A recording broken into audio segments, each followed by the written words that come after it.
humans, how's it going? Susan Ruth here. Thanks for listening to another episode of Hey Human Podcast. This is episode 182, and I recorded it last year actually. Matt Purzycki came over to the house, and we went down into the podcast room and had a conversation about his childhood cancer. So he and I chatted about a documentary that he is in the midst of making right now called 30 Years Later. As a survivor of childhood cancer, it was important to him to make this movie.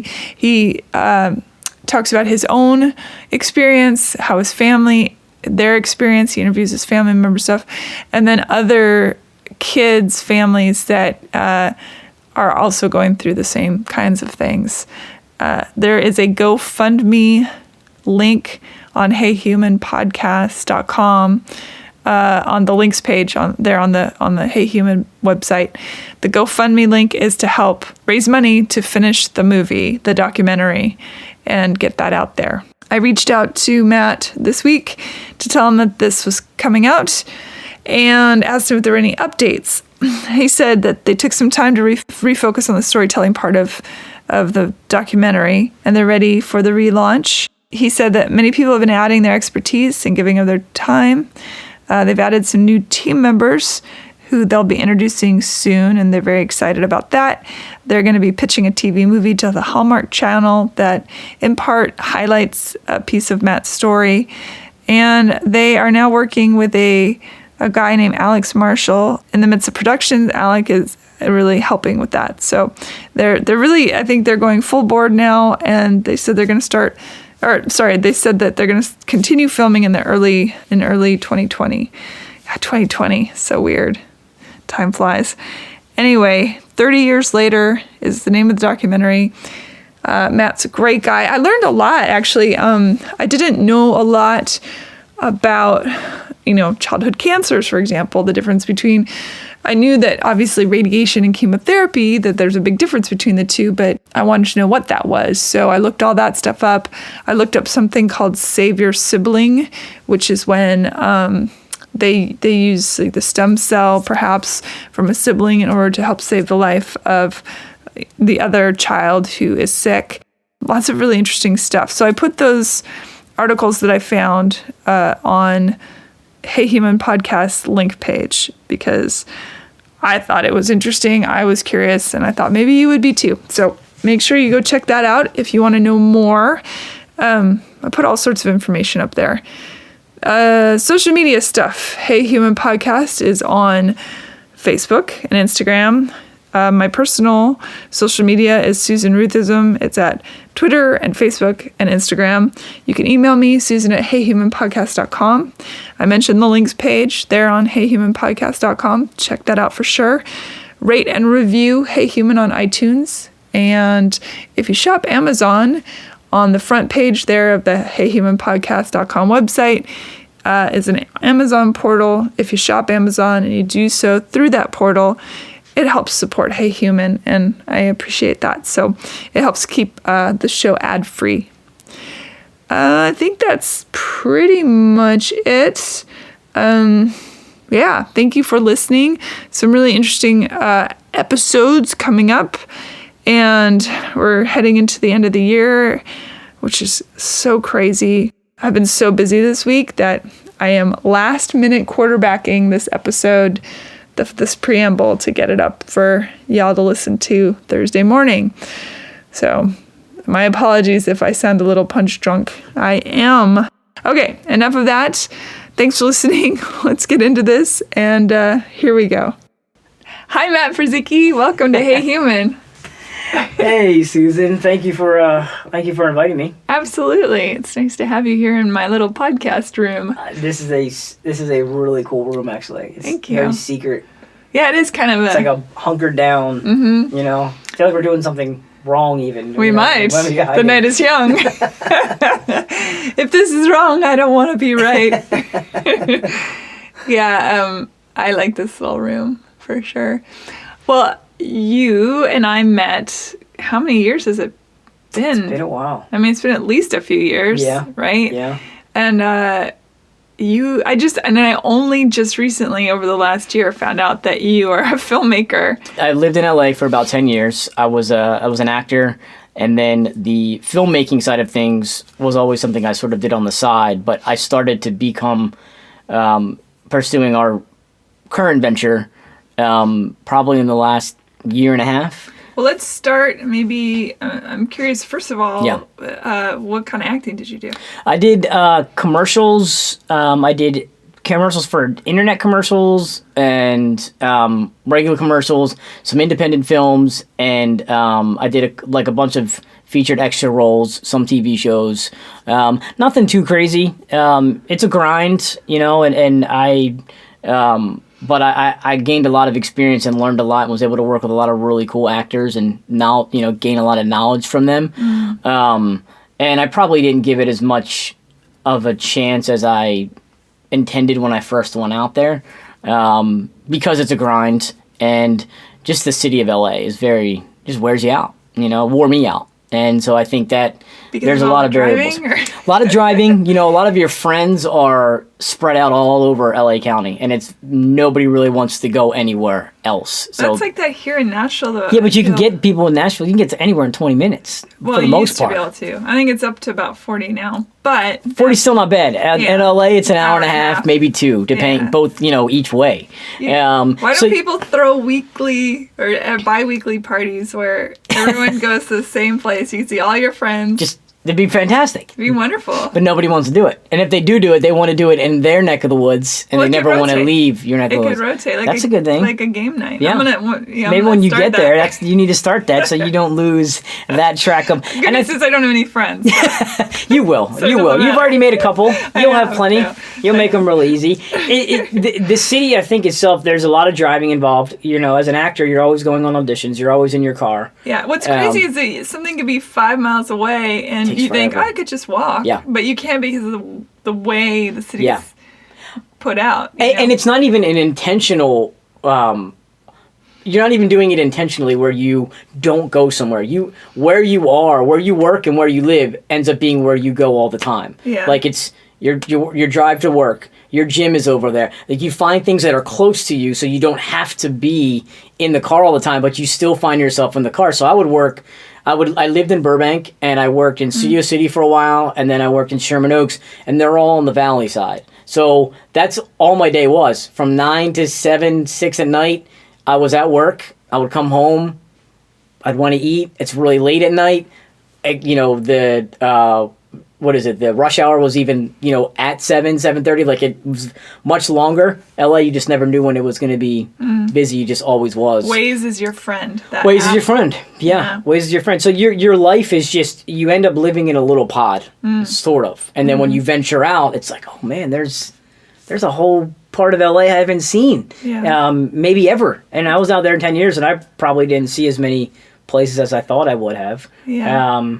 But you're in your car, you're meeting people, and that's the cool thing. You meet different people. You might not get this role, but you left an impression with that person, and you'll hear something down the road. It's just you meet your friends and you sort of work together, and that's how in future projects, which is really cool. Did you grow up wanting to be an actor? I did. Yeah. Did you want to be a director too, or just an actor? No, I have always wanted to be a director. I was always kind of a ham in school. I was always kind of sarcastic, trying to be funny, trying to be the class clown. I did my first ever real acting in church in 7th grade. Did you play Baby Jesus, or Mary? No, I actually played an angel. Oh, good. It was called Hark the Herald Angel, I think was the name of the play. And I Were you played Harold? I was Hark. Yeah, I was the guy. I was the main guy. Hark. Yeah. That's a twist. So I like it was an interesting play. I don't even know if it still exists to this day. It was just a church play, or I guess our choir director found or something. And that sort of gave me the itch. But I also love sports. And so I played a ton of sports growing up. I played soccer, baseball, started out, I did some golf as I started getting older, basketball, and I went to private school, so we didn't have football, we didn't have big, huge teams. And none of the schools I went to actually had theater. Now you have kind of an East Coast accent. Did you grow up over there? I grew up in New Jersey. Nailed Nailed it. Nice. Yeah, I grew up in South Jersey. We lived a little bit for a short time in North Jersey, but I mainly, all my adolescence and high school years was in New Jersey, down in the South near Philly. That's why I'm a big Eagles fan. Wow. They're lovely birds. Yeah. Very majestic birds. They are. I wish the fans were. I could say the same thing for all of the fans. I know nothing about football, really. It's okay. Just know the Eagles won the Super Bowl last year. Do they wear hooks on their nose while they play? No, because they have helmets, so they can't. The hooks would get in the way. That would be pretty cool. That'd be kind of a cool. They have a cool designed helmet though. They do. It's got an eagle on it, so it kind of looks. Oh, that's cool. So it's People are grimacing right now at my lack of knowledge.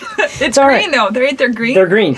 I got that much right. Yeah. Do you want to know all the stuff I know about football other than I'll go to a Super Bowl party or something for the snacks, and then I'll get into the game not caring. I don't really care who wins. I just want to watch a great game, and so I get into that. Yeah. Because that's exciting.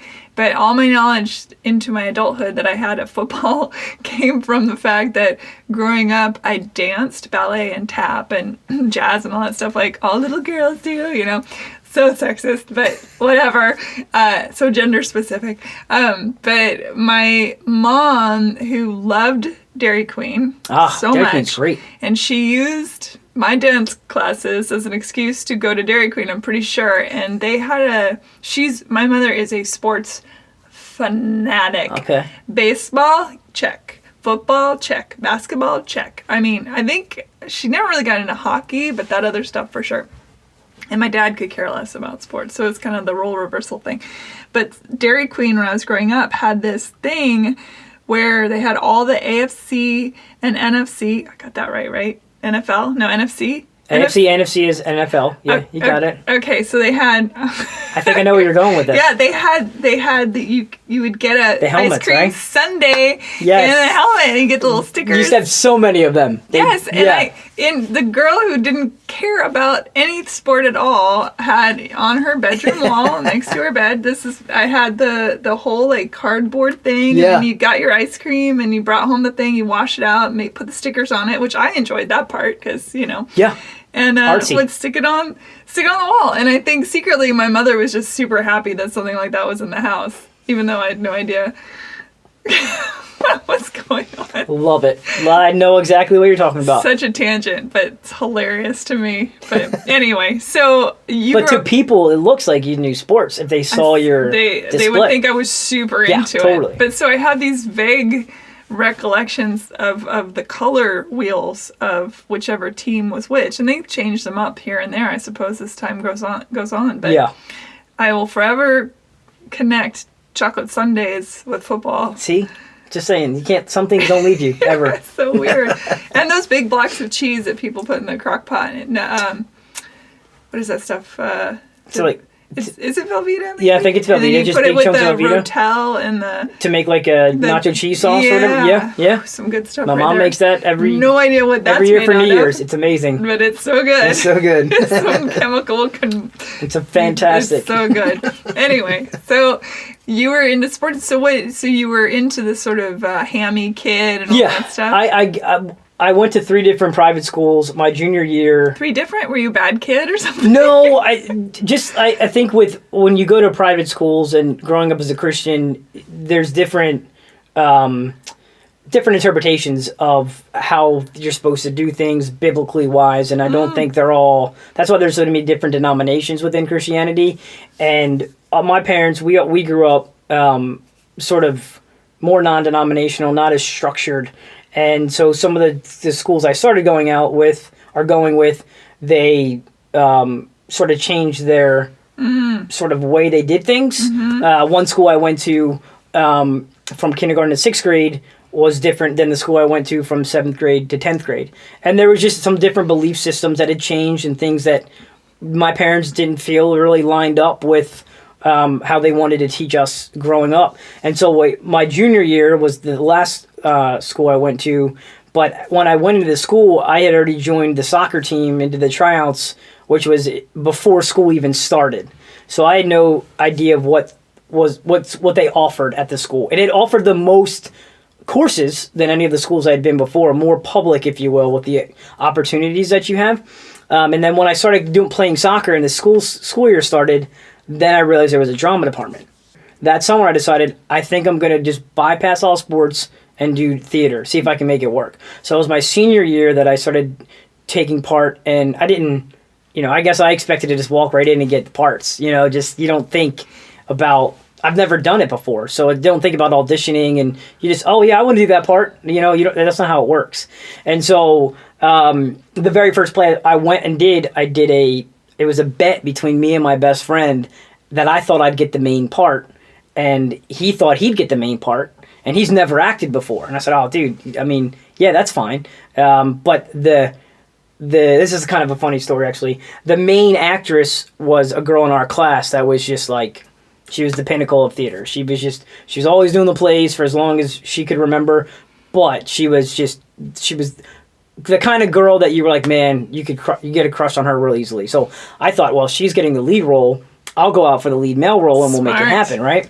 So that was the bet between me and my buddy, and my buddy Jeff got the part that I did not. Crushing. So I felt really bad, and he thought, see what happened? But it ended up being that she didn't play the main actress part that play. She played a supporting role. So in the end, I really didn't lose out, but it did get me the very first, I think the play was called Dear Diary. I just got the itch that year. I just really did, and I thought, I think I want to pursue this. Yeah. But I didn't say anything to my parents.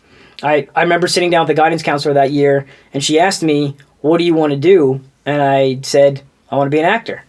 And I remember seeing the corner of my eye, like my parents had never heard that before. And I went, now they know. Did they grimace, or were they? No, my parents are always been very supportive. They just want to make sure that you have a rock solid foundation. And, moms and dads worry about how their kids grow up and what they don't want to see you struggle or suffer or anything like that. So we made a pact where I would go to school, graduate college, get a degree, and then my mom and dad was like, whatever you want to do it. What'd you study? I studied communications. Okay. And I had a minor in film and television. Oh, well, so at least you... It's still in the same realm, and communications is a great, it's so broad. You can do a whole lot of different things with that. Did you get the girl also? Not that one. Oh, okay. No. I think she just got me the itch to get into the play. The best way a girl can give you an itch, I suppose. I guess, yeah. It worked. It worked out, though, because we did a play together later in the year where we were both opposite. So, the point was just to get in, just to try theater. And all off of a bet, too. I mean, really, it wasn't anything I was taking seriously. That's how I started songwriting. Really? Yeah, my mom called me up at work and said, I dare you to enter this songwriting contest. I said, I've only ever written poetry. I don't know how to write a song. And she said, well, I guess you better figure it out. And she double dog dared me, which you can't back down from a double dog dare. No. So that's how it started. Mom. Yeah. Pretty crazy. See, moms give you that little nudge at times. Yeah. Just to test the waters, so to speak. Yeah. When they're not trying to push you out of the nest, into the river. So, did you know I'm going to go to LA right away? No, I mean, sort of in the position you're in where you want to go, but it's like, okay, the steps I need to take to get there. All right, now I want to go back even further. Okay. So you were born into this world as the first child in your family. How many siblings do you have? I have two. Two siblings, okay. Boy and a girl? Or, brother, Adam, sister, Ashley. Okay. And so how long after you were born till all the stuff that I know about, that they're about to know about, started happening? Pretty quickly. Okay, so let's talk about that. Yeah, so I was born in Tampa. There's your trouble. There's the trouble right there. Tampa. I know nothing about Tampa other than that. Sorry, there's a lovely, I'm sure it's lovely women's hospital back then that I was born in. They have dolphin football, and not literally. That's the name of the team. That's Miami Dolphins, Tampa Bay Buccaneers. Buccaneers. Dang it. Close. Very close. You knew they had football. That's something. Yeah. Anyway. So I was born in Tampa, and then my dad got transferred to Houston with his job. He used to work for a moving company. And when we were in Houston, my brother was born in Katy, Texas. And right around that time, I started developing. Well, my mom wasn't really sure what it was. She just saw there was little bruising on my arms and stuff. Where she thought, man, I don't know what this is. I need to take him to the doctor. And you were how old? Probably maybe like a year and a half. Oh, little one. I was very tiny. Yeah. Because me and my brother are 18 months apart. So shortly after he was born, I was diagnosed like a few months after that. So not too long, or I was maybe a year and a half, somewhere in that realm, I think. My mom took me to the doctors and they did some tests, and she was a little afraid to take me because she didn't know how they would react to the bruising, because, that looks like bruising on a kid. My mom was afraid she would be accused of abusing me or whatnot. So, but she did it, and knew that she needed to take me there. And my mom said pretty much right away, they knew exactly what it was. They did some testing on me, and my mom just saw the face of the doctor and just knew right away and just broke the news to my mom right there. And my mom had to let my dad know. And what was the diagnosis? I had ALL, which is acute lymphoblastic leukemia. Which basically it affects your blood cells. And so I think somewhere in the realm of, if you're anywhere in this, the difference of like white to red or red to white is like 10 times as much, you're in bad shape. I was like 10,000 times that much. Like it was really, really bad. So it was pretty progressed. Yeah, it was sort of like one of those things where right away the doctor's like, we need to act now. Do they think you maybe had been born with it and it just took a while for the symptoms to finally show themselves? Or was it just so aggressive that... I think it was just so aggressive. And back then, they didn't really know a whole lot about leukemia, childhood leukemia, specifically ALL, and there's even rarer forms now, or even back then, I mean. It was just it was an unknown world for my mom, and... Terrifying. Nowadays, there's like places you can go for resources. There's a great organization in Arizona, the Emily Center, that has a vast amount of resources. If your child is diagnosed with leukemia, how to get you prepared for that. Like, what do you look for? I mean, back then, my parents didn't have that. There was no guide. There was no, even the doctors, even medicine didn't really fully understand the gravity of that. And that's why the success rate and the survival rate was so low back then. Because what year was this? This would have been 1983. And so I was, as soon as that happened, around the same time at the Children's Hospital there in Houston, my dad got transferred to North Jersey. So we had to make all of the arrangements to now not only removing, because my dad's got a new job transfer. My brother's born. He's still very, very young. But now I have leukemia, and now we have to move up to North Jersey. So the doctors at Houston connected us with the doctors up at Mount Sinai, and some doctors that lived in the North Jersey area to sort of head over the case. And back then, it wasn't just like, okay, we have leukemia, okay, we're going to have this is the A, B, C, D. It wasn't just like you have a disease and now we're going to go fix it. There was so many things that had to match up in order for that to happen. So for me, I had to have a match. I had to have a donor match, a bone marrow match.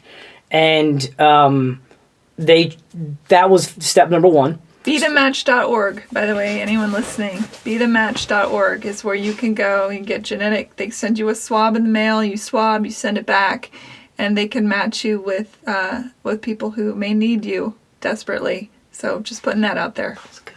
I like that. Yeah. Anyway, go on. No, I like that. And so the step two after trying to find a match would be you had to basically be submitted to hospitals that had transplant wards, because not every hospital did back then. So my parents, they tried everybody, mom, dad, grandma, grandpa, friends, who was a match. Not a single person. And then wow, that's crazy considering. Yeah, they're way to be an original. Sorta, and even the cooler thing is my as young as my brother being younger than me, my parents tested him, and he was a match. So now Well, some families do that, right? They get recommended to have another child to see if the child might be the match. Yeah. Now, granted, my parents had another child, not knowing that I was even going to be here, but in essence, he turned out to be a saving grace, if you will. But after we got the match, it was, okay, now what hospital is going to take us? Like, where are we going? The hospital that we were working with, Mount Sinai, had never done those before, so that was out of the question. They did find Johns Hopkins in Baltimore, so we went down there, and we're on the transplant ward. And so basically, in order to be eligible for a transplant, you have to get, back then I had to get chemotherapy, and the cancer had to go into remission before you could actually have a transplant. So I had the treatment in New York. Then when that looked good, when the treatment was good, I moved down to, they transferred us to Maryland. So they're giving a tiny baby, basically, a 1.5, 2-year-old child, chemotherapy. Yeah. Which really, the essence of chemotherapy takes you within an inch of your life to save your life. Yeah. There wasn't a whole lot of options back then. Yeah. In order to get, I can only imagine your parents with the baby who is going to be, the giver of the marrow, to help, and then you who's so sick that they have to make you even sicker, really, in essence, to bring you back. I can't even imagine. Yeah. Yeah, it was, my mom has a journal, and I've been reading through her journal, just her thoughts, and it's kind of overwhelming to read, what they were going through. It's kind of surreal, too, to be alive today, read thoughts of what they were thinking while you were going through, because I didn't know what I was going through. I'm so young. Even when, just, you don't know. When you're that young, you just kind of go with the flow. And it's your parents and the loved ones that are experiencing all the outside pain. Like, you'll feel things, but I'm like, the emotional roller coasters, and they just, the hospitals and the nurses and the doctors, they just create this bubble around you of just happiness. And so mom and dad always had to be happy, they couldn't show weakness. Doctors can't show weakness. Like, they can be real with you, but they're not going to, their job is to basically make you feel like everything's okay. Because I couldn't understand it anyway. You're 2 years old. You're not understanding. Yeah, but kids are pretty empathic, right? They're soaking in the emotions. So I know that in a lot of the children's hospitals, it's a lot of work is done to protect the kids, for sure. Make sure that all they're feeling is love. And what I think interests me so much about kids in that situation is how strong they are. Is in fact a lot of times being the caregiver emotionally. Do you have a recollection of anything at all from that time period? Some things, there are some moments some painful moments, physical pain that I remember. I have vague sort of almost not that I remember specifically being there, but from memories that I've heard, my mind goes back to that, and I can see us sort of when I was there. We had met in that first round at Johns Hopkins, we had met a family from Arizona, and a little girl. They had a little girl named Emily who had a rarer form of leukemia than I did, and her and I we were the youngest. I believe we're the only two,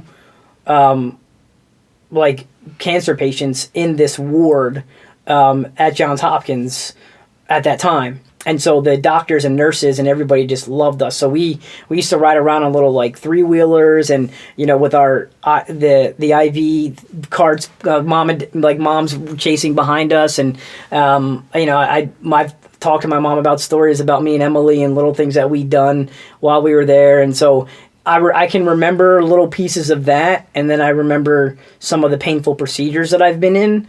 But the day-to-day stuff, I think my mom said I was very tired all the time, just from naturally the chemo.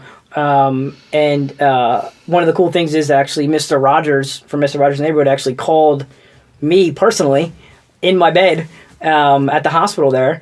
I don't know how they can somebody that my parents were able to get in contact with or reached out to them somehow. This was a time where there was newspaper articles written about me and Emily. that's how rare this situation was, and that's how.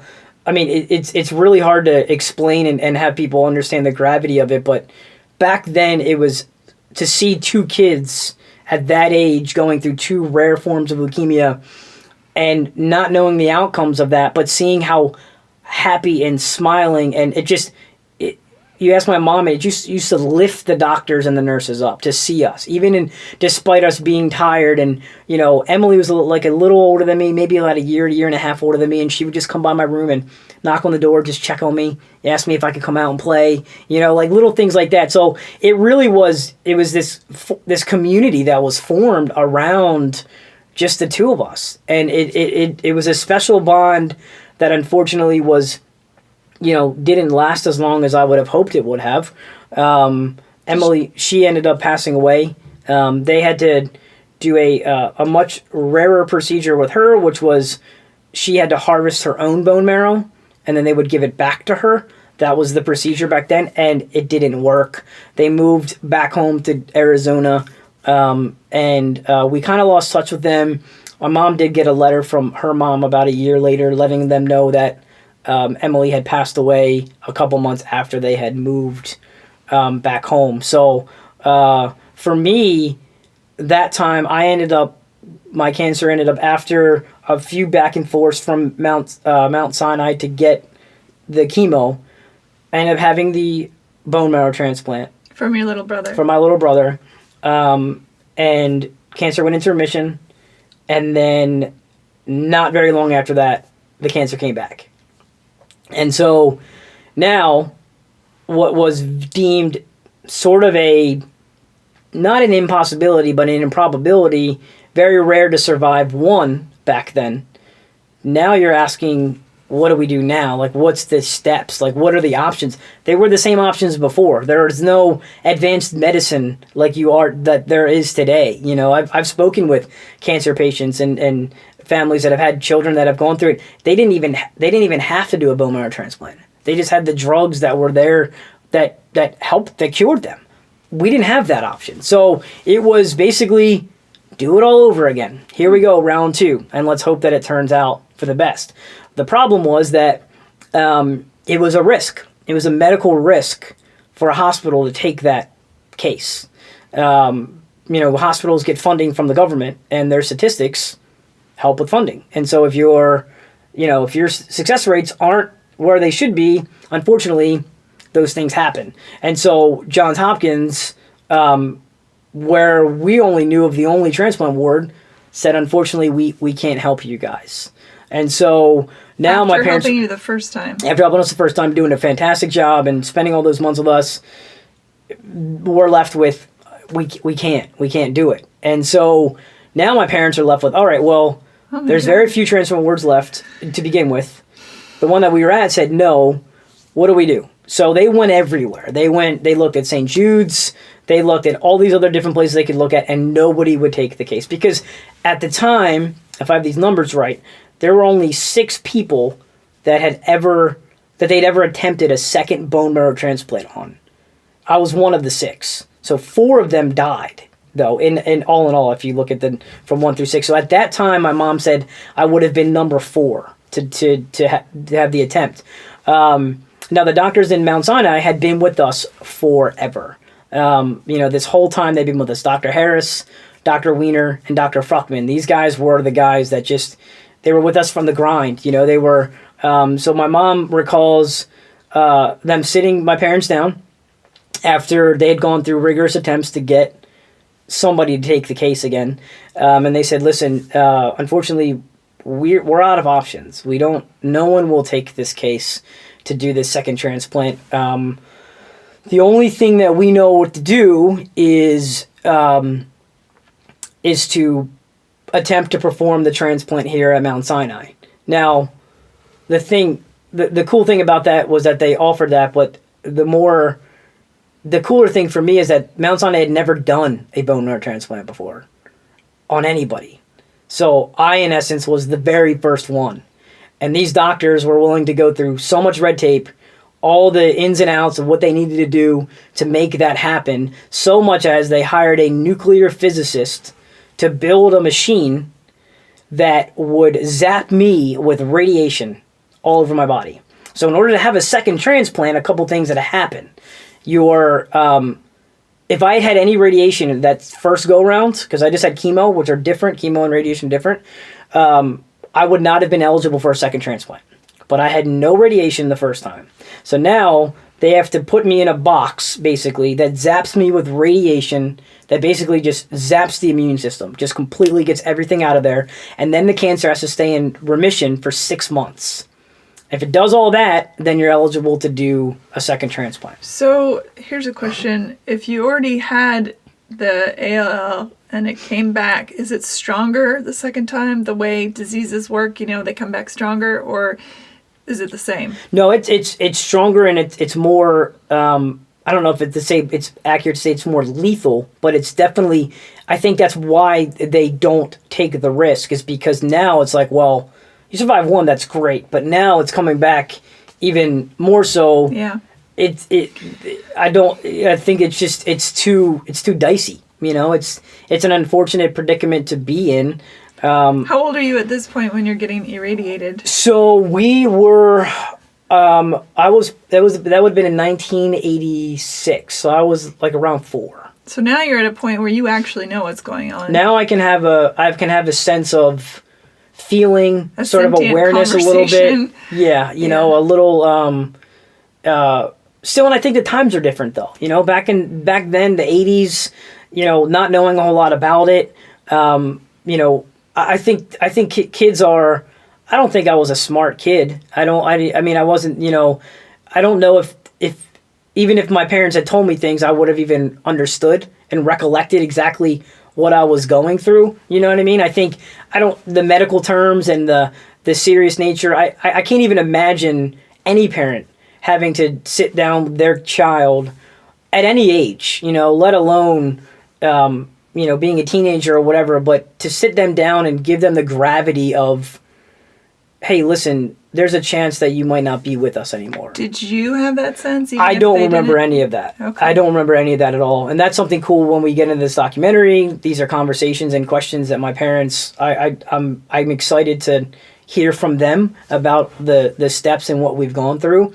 But I still, there was just this, the only thing I can keep remembering is the sheer bubble of joy and happiness that was put around me. Even despite it even being more and intense. I can only imagine that everyone around you wants this so much, and I do believe in that kind of power.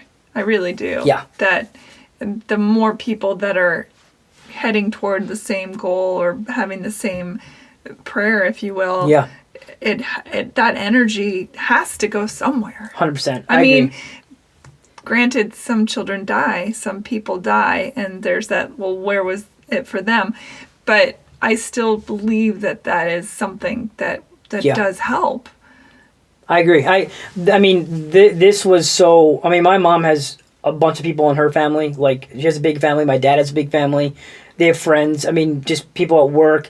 Everybody knew about it. People that didn't even know me knew about it. I mean, so there was a lot of prayers and thoughts, and just my room was decked out with balloons and gifts and all of this stuff. I mean, they were doing anything they could, even down to having Mr. Rogers call me. Do you remember that? I do remember that vaguely. My mom said I was so tired and grumpy from the chemo that I actually was kind of a little snot. I'm sure Mr. Rogers understood. Yeah, but I mean, it was it's like a minute-long conversation. He was just calling the wishes, wish me the best, and that he was praying for me. And I still have no idea how he even heard about it, Mr. Rogers. But he's Mr. Rogers, So, but it was things like that just. And even inside of that community, the transplant ward, the different ages of cancer patients that were in there, it's all a sense of community. Like, that's how my parents bonded with Emily's parents, because they were in the same boat. No one really understood what they were going through, but they understood what they were going through. And so I think there is this silver lining, so to speak, when you are put in that position as a family to get a sense of family from people that are in there. I mean, I have pictures that my mom showed me of 18-year-old kids that had cancer, that did not survive, that were my buddy, that I was their buddy, that we just had this interaction.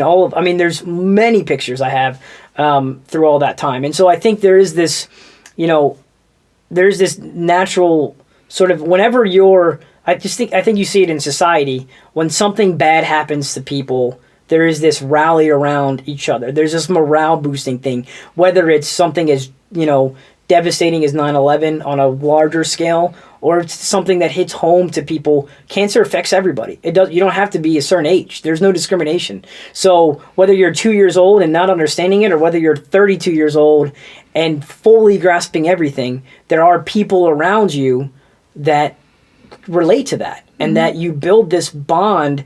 And so if anything, you never want to go through those things alone, I think is ultimate. And so having that sense of just relationship with people is huge. And I think for me, I don't know what it feels like emotionally for people that go through it today. That's something that I'll never know, because I didn't go through those emotions. I just, oh yeah, you gotta stick me with a needle. Like, guess what I'm doing. I'm 4 years old. I have no idea.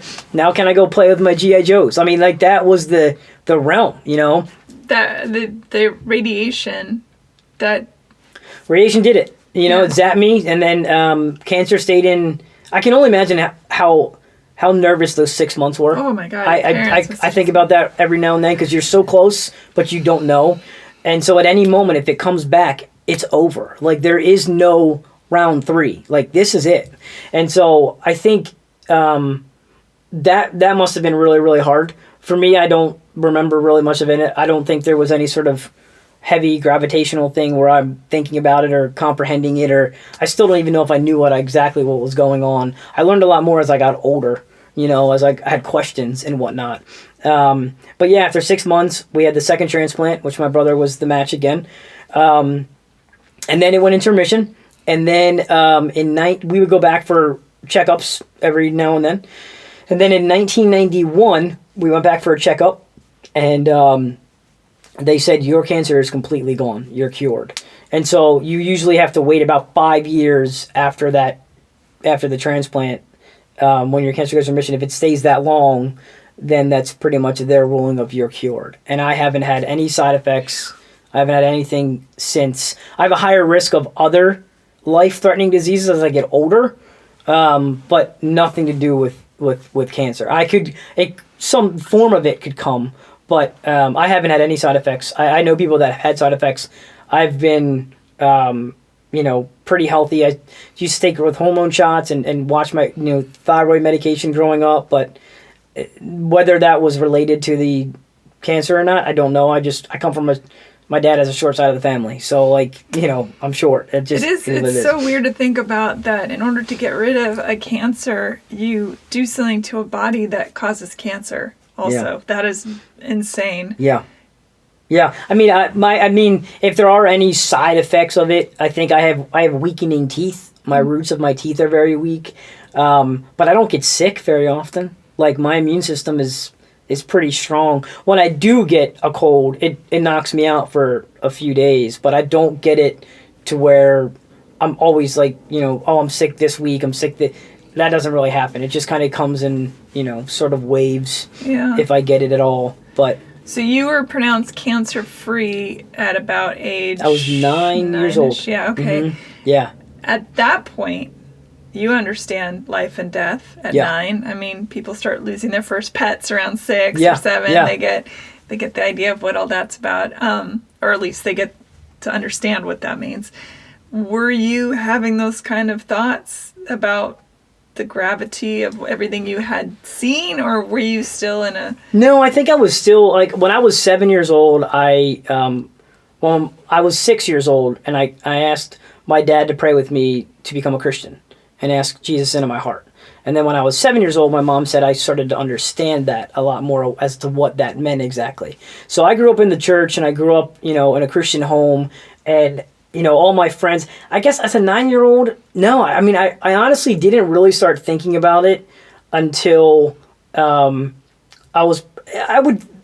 I would get things every now and then. Like a family member would bring it up or something, and it would just, so it was talked about, or a doctor's name would be brought up, because I was always going through checkups, so I knew what I was doing. I mean, I was doing checkups till I was in high school, going up to see an endocrinologist in New York, Dr. Larson. So I mean, I was constantly still in that realm of, understanding that even though it's in remission and even though we're good, there's still medical stuff that I'm dealing with right now, that I'm going through.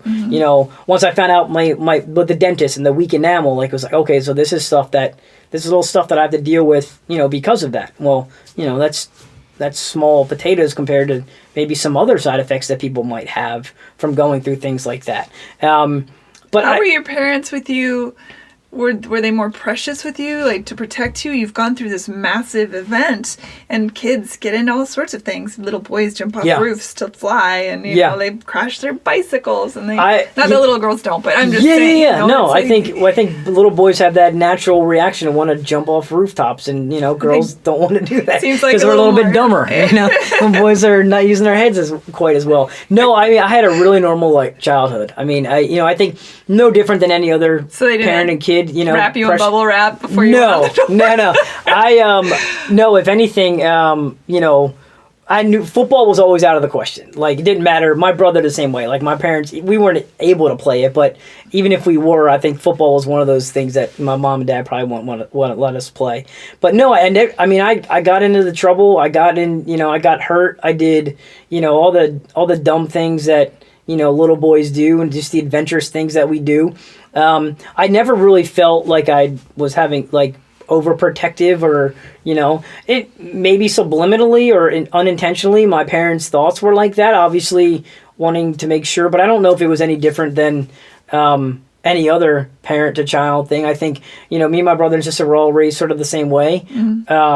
Obviously them learning from me as I got older, and then discipline and stuff like that with Ashley.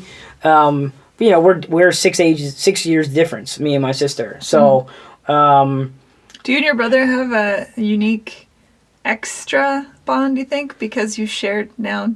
Yeah, DNA. Aside from the fact that you already shared DNA, but more specifically. Totally. One of the cool things that I learned actually just maybe 2 years ago, not even when I first started thinking about doing this documentary. I asked my mom just to give me an idea of what, from her point of view, what happened, and just give me some details, because I realized I had to start talking about this, and if I'm going to start talking about this, I really need to know what it is I went through and what all the things around that. And she was telling me about my brother and being the match, and one of the lines that she wrote is that me and Adam are literally blood brothers, that you have to break down our DNA to see that where we are different. That's how close we are. And so, as and the gravity of that stuff didn't hit home to me until as I've gotten older. Because as a kid and a teenager, I was probably a jerk older brother, and I'll admit that. And we used to, fight and do all this stuff. And I think as we've... You mean you were normal? Normal, yeah, probably. Normal, maybe some extra things that, I'm not totally proud of. But I think as I've gotten older, and understanding our relationship back then, and us not even really knowing what we were doing. We didn't sit down and talk about it. It is what it was back then. And so as we've kind of gone our own ways as far as life has taken us, and he lives in North Carolina with his family, I think the distance has made us even closer, which is something that I definitely hold on to. I'm excited to talk to him about this and his experience with being involved in the documentary. And he jokes with me, he's like, Matt, I don't really know what you want me to say. I don't really remember much. I'm like, it's okay. I want us to be able to sit down and just kind of recall that, and just how do we view it looking back. And so there's definitely a special bond there that I had no control over, and but without him I wouldn't be here today. And so I think, at the base that I owe him a lot, and I'm thankful that God, as my mom says, brought this gift into the world that we had no idea what kind of impact he would have. And so if that's all he ever did in life, that's pretty cool. He saved and a he's life. gone and he's done way more than that. But I'm saying, like, if you break it down into that, Yeah. I mean, that's more than a lot of people do in a lifetime. So that's pretty cool. Yeah, That's pretty absolutely. cool. So The heroes that walk among us. yeah. Everyday heroes. How did you decide to make let's talk about the documentary. Okay. 30 years later. Yeah, the name right now. Who's the name We're right working now? on it. Yeah, we're working on it. But it's what's stuck to start. So I had that came about kind of quickly. About 2 years ago, I was out with I was visiting my sister in San Francisco, and she was living there at the time, and I had a really good friend of mine that I hadn't seen in a few years, but I found out that she lived there with her husband, and so I was like, hey, I'll be in town, let's, if you're free, let's get together. And she was wide open that weekend, so she goes, yeah, let's do it. So I ended up hanging out with her and learning what she's been doing in those like 4 or 5 years that we hadn't really seen each other. And she'd become a producer, and she was kind of telling me what she was working on and different things like that. And I was like, well, that's, she's like, well, I have some projects that I would love to run by you if you're, you think that that's something you give me some advice on or something like that. And she goes, yeah, sure, send them out to me. So about 2 months before I had seen her, I had been asked to speak at a women's cancer survivor event. I had met a lady at the restaurant where I work, and she had survived cancer, she had survived a terrorist attack, she had survived gunshots. Fascinating woman. So full of positive energy, it just rubs off on you. And she had said to me, hey, we have this event coming up. I would love for you to share your story of you and Emily and share what you went through, and maybe you could write a song for it if if you think that'd be. And I said, yeah, I mean, I would love to. And so I working on this song with my friend Jared, and then I was working on what I was supposed to say, and I only had about 15 minutes to do everything. And so when I got up there and I started talking, I realized after I was done, I really didn't even scratch the surface of what I went through. And the people that I would see in the restaurant and I would share the story with, little bits and pieces, it wasn't enough. Like they would leave, but there was like, man, there's so much more that I didn't even get to. So I started thinking, well, what do I do about that? And I'd made, I'd prefaced this earlier, but you make these friends in Hollywood that they might not be working with them at the moment, but you build friendships and you never know what can come down the road. And so when I had done these conversations and I had done this event, I thought, you know what? I'm feeling like a documentary is the way to go. And I don't know what that looks like. Never done anything like that, but let's move forward with that and see. So I had 3 plans. First plan was to show the script to my friend Maggie, from San Francisco. See what she was to say. I sent it to Maggie, and she immediately wrote me back. She texted me back, and she said, Maddie, I just want to say that I was literally trying to hold back tears reading your story. But I need you to do, but here's what I'll have to say about it is I need you to be the face and the voice of this. And she goes, I know you don't like to be the center of attention, but if you, and she knows me well because I don't, that was the biggest hurdle for me to say yes to this, was to be the face of it. I didn't want to be the face of it. Like That's in direct opposition of the actor. 100%. Yeah, 100%. but it's because it's your story. There's a big difference. I don't want it to be a story about me, right. Like the gravity of this. And so, but yes, it is ironic as an actor, but I know many actors. But you're the roots from which the tree will grow. Yeah. But this was something that I had to battle myself, because acting was a job. I could go act and do my job and give you, because you're paying me to do that, whatever you want me to do. And I love to act, but I'm not that same way when I'm not acting. When those cameras are off, I'm pretty mellow, laid back, kind of blend in the crowd. I'm not huge. My friends will call me a wallflower. Like, I just like to observe. I don't like to be the center of attention. And that's changed from when I was a kid, because I love to be the center of attention. And I don't know where that exactly changed, but it just changed over time. So I kind of thought, well, she hit me with that. And I thought, in my mind, I thought, well, I could figure out probably how to do this without me being the center of attention. I don't need it. But she goes, no, you need to do this. You need to be the voice. And if you're not comfortable with that, you can't do it. So I took about 2 weeks, and I really thought about it. I prayed about it, talked to my parents, and I was like, you know what?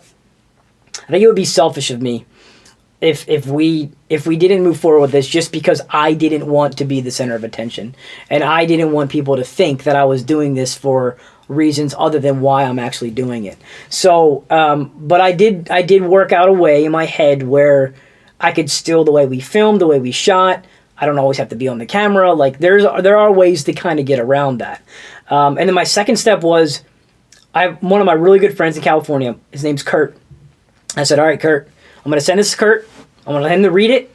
And if Kurt wants to be the production coordinator on it, we're going to do it. If he says no, I'm not doing it. Because I have such faith in Kurt that I've worked with him on a number of different things that I don't even need to remotely think about whether he'll drop the ball or not, because he never does. And so that's a really big assurance for me. And plus I wanted someone to be on this project that knew me and knew my story, and I didn't just want to hire random people. So down to the camera operator, down to the producers, whatever staff we have, I want them all to have some sort of connection to this. And so Kurt, I sent it to him. He didn't get back to me right away. I followed up with him, and we got on the phone call, and I was like, hey man, so I didn't ask him if he wanted to be a part of it. I just gave him this as an idea. And he goes, yeah man, this is a really good idea. I like it. And I was like, well, I'm glad. Do you think you would want to like jump on board and work on this with me? And there's a moment of silence, and then he goes, yeah. And then I just did one of these sort of like, yay, and I knew right then, okay, we're good. This is the start of it. However long it takes, that's unknown, but here we are. And so that was really the process that it took to get us to that position of, okay, we're going to do this. Because without Kurt, without the expertise, I didn't know what I was doing. Mm-hmm. Heck, I still don't know what I'm doing. None of us do. For the ride. That's the good news. Yeah. We're all figuring it out as we go. We are. So you're talking to other families that have gone through this. Yes. Your own family. Yes. And painting a picture of what it's like to. Yeah, I kind of. Their goal is to kind of sort of paint a picture and a bridge, so to speak, of that time back then, what I went through, and the differences of what it looked like compared to today.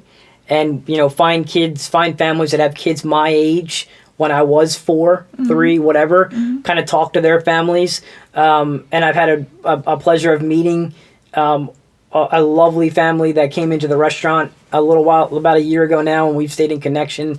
So this is like to not only share my story, but to remind people that it's not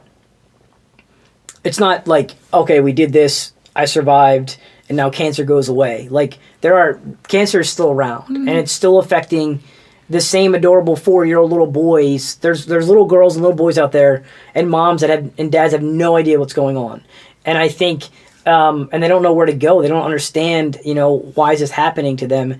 And so I think ultimately I want to sort of use that story to illustrate that it's not all unknown. It's not all, there is a possibility. In between that first and second transplant, the doctors at Johns Hopkins told my parents that I was going to die. It was basically impossible for me to survive a second transplant. And to them, that's all they knew. They looked at the evidence, and no one has really survived it. So, so it was more of an enjoy the time you have with your child, not let's figure out how to beat this. And all the while, your parents are also staying together, which is trauma and stress like this takes its toll on relationship. Yeah. So it would be interesting to hear how they managed to weather that as well. Yeah, I mean, I've gotten vague pieces from my mom's journal, but and I know my mom. It was my mom's faith in Christ that really got her through it. My parents became Christians through that whole ordeal, and so in her journal, she's literally writing to God. God, I don't know what's going on. I don't know why this is happening, but I trust you. And so I constantly saw trust in all of these phases of her son going through these unknown situations. and she trusted in God no matter what. And I think, to me, that was an incredible example of just trusting in God when you're at your lowest. And I can only imagine where she was as she's writing these, what she's, going through physically, emotionally, because those are just words on the paper. I can't project emotion on those. I have a little insight. We're working on a really cool teaser video right now that I had my mom record a little snippet of what she went through. And I got a little bit of emotion from her out of that. So I know this whole thing is going to be difficult, even though we know the ending.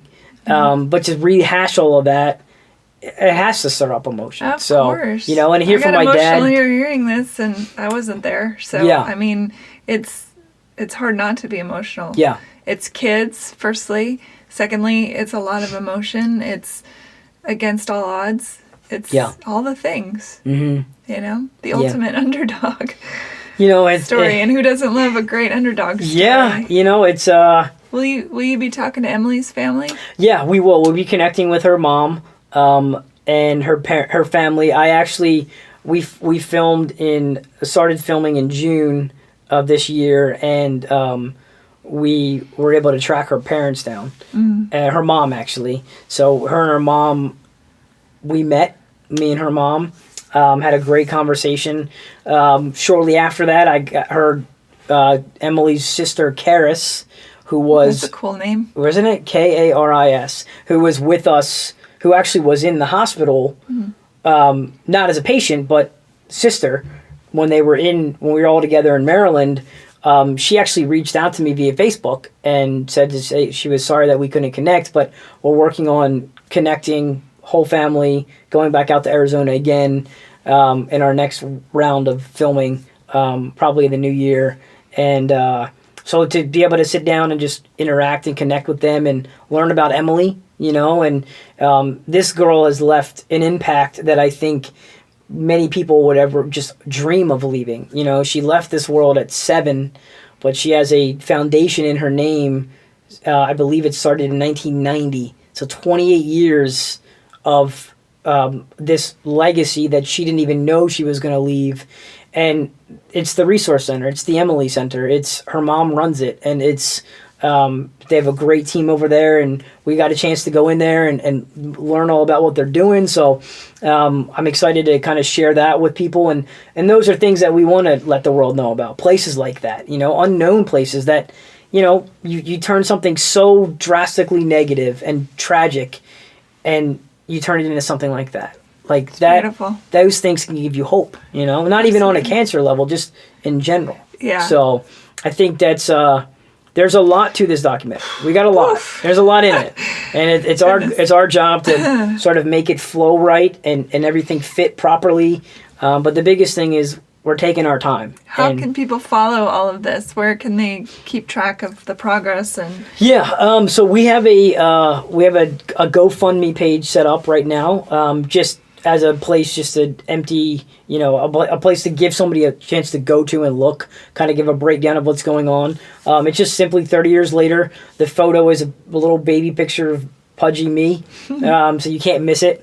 Also, our Instagram, it's 30 years later, but it's 30 years later. You'll see we're just kind of that's where I just let everybody know what we're doing. And then Facebook is 30 years later movie. Again, just another place to sort of, we're sort of in the process of branding and remarketing and kind of reshifting things. So we'll, once we pick that actual name, whatever that name that title ends up being, that will certainly probably change a little bit of the names and stuff like that. But right now, Instagram and Facebook, we update people as we're moving along, what we're going with. Or you can email us at 30yearslaterdoc@gmail.com if you want to share your story. Is that the number or the word 30 on that? That one's just written out, 30 years later, doc@gmail.com. Okay, and I'll put links to all that at heyhumanpodcast.com because sometimes that's easier for people just to go see everything at once. Yeah, totally. Yeah. Matt, you are incredible, and I'm glad you're on the planet. Thank you. Yeah, it's a lot of times I think, I'm very fortunate and I don't know why necessarily I survived and Emily didn't, and I don't think we're meant to have those answers.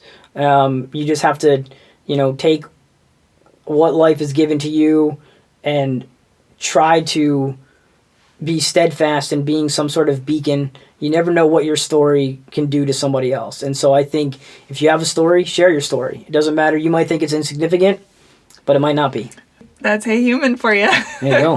There you go. Absolutely. Matt, thank you. Yeah, thank you. It's I a blast. wish you all the success for the movie. I know it's going to be incredible. So, Well, thank you. We Yeah. appreciate that. thanks for listening, everybody. Bye.